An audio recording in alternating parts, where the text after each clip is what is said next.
ಯಾಕಂದ್ರೆ ಸಾಕಷ್ಟು ಸಿನಿಮಾಗಳು ನೋಡಿದೀವಿ ಅಂದ್ರೆ ಸೈಲೆಂಟ್ ಆಗಿದ್ದಾಗ ಪಾತ್ರ ವೈಲೆಂಟ್ ಆದಾಗ ಏನೆಲ್ಲ ಬದಲಾಗುತ್ತೆ. ಯಾಕಂದ್ರೆ ಓಂ ಸಿನಿಮಾದಲ್ಲಿ ನೋಡಿ ಒಂದಷ್ಟು ಪುದುಪೇಟೆ ಅಂತ ಒಂದಷ್ಟು ಸಿನಿಮಾಗಳಲ್ಲಿ ಆ ಕ್ಯಾರೆಕ್ಟರ್ ಆರ್ಕೆ ಆ ಮಟ್ಟಿಗಿದೆ. ಯಾಕಂದ್ರೆ ಮ್ಯಾಂಗೋ ಪಚ್ಚನಲ್ಲೂ ಆ ಥರದೊಂದು ಫೈರ್ ಕಾಣಿಸ್ತದೆ.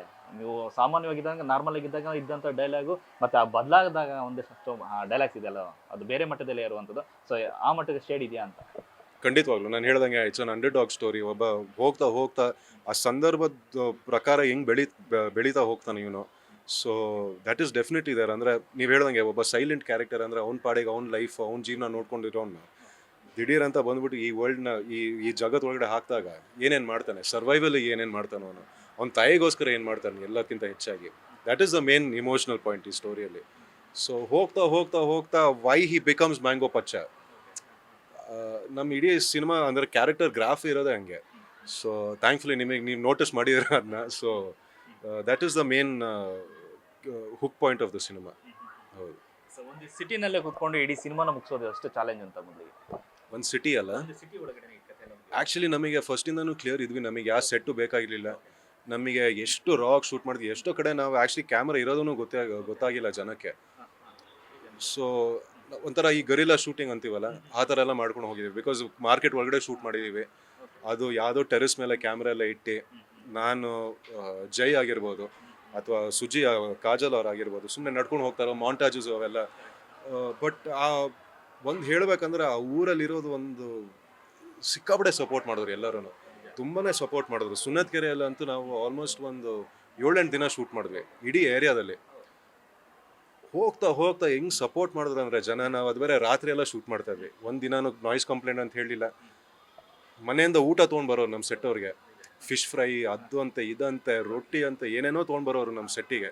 ಅದು ಹೋಗ್ತಾ ಹೋಗ್ತಾ ದೇ ಆಕ್ಸೆಪ್ಟೆಡ್ ಅಸ್.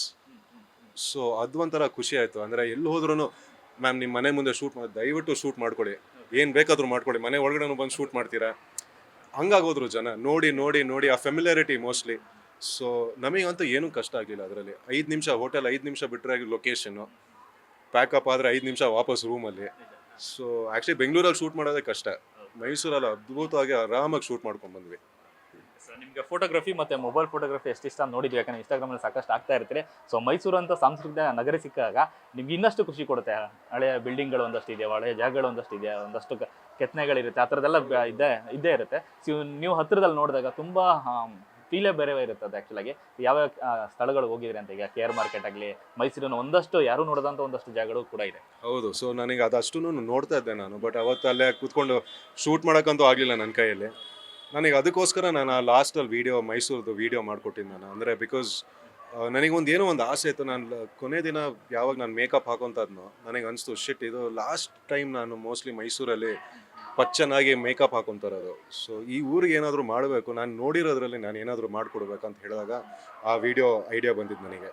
ಸೊ ನೀಟಾಗಿ ಇಲ್ಲಿಂದ ಬೆಂಗಳೂರಿಂದನೇ ಒಂದು ಕ್ಯಾಮ್ರಾಮ್ಯಾನ್ ಕರ್ಸ್ಕೊಂಡೆ. ನಾನು ಸುಮ್ಮನೆ ಇರೋದೇ ನಾವು 2-3 ಜನ ನಡ್ಕೊಂಡು ಹೋಗ್ತಾರಣ ಮೈಸೂರಲ್ಲಿ, ಸುಮ್ಮನೆ ನಡ್ಕೊಂಡು ಹೋಗೋಣ. ನಾನು ನೋಡಿಲ್ಲ ನೀಟಾಗಿ. ವುಡ್ಲೆಂಡ್ಸ್ ಸಿನಿಮಾ ಥಿಯೇಟರಿಗೆ ಹೋಗಿ ನೋಡಿದ್ವಿ, ಮೇಲ್ಗಡೆ ಪ್ರೊಜೆಕ್ಷನ್ ರೂಮಿಗೆ ಹೋದ್ವಿ, ಅದೆಲ್ಲ ನೋಡಿದೆ. Over all it's such a beautiful city. ಅಂದರೆ ಅಷ್ಟು ಅಂದರೆ ಇತಿಹಾಸ ಇದೆ ಆ ಜಾಗಕ್ಕೆ. ಖುದ್ದಾಗಿ ಹೋಗಿ ನೋಡಿದಾಗ ಆ ಮಜಾನೇ ಬೇರೆ. ಸೊ ಲಾಸ್ಟಲ್ಲಿ ಆ ವಿಡಿಯೋ ಮಾಡಿಕೊಟ್ಟಿದ್ದೆ ಅದಕ್ಕೆ. Because it was something very personal. ಆ ಊರೇ ಒಂಥರ ಪರ್ಸ್ನಲ್ ಇಮೋಷನ್ ಆಗೋದು ನನಗೆ. So that was the main thing.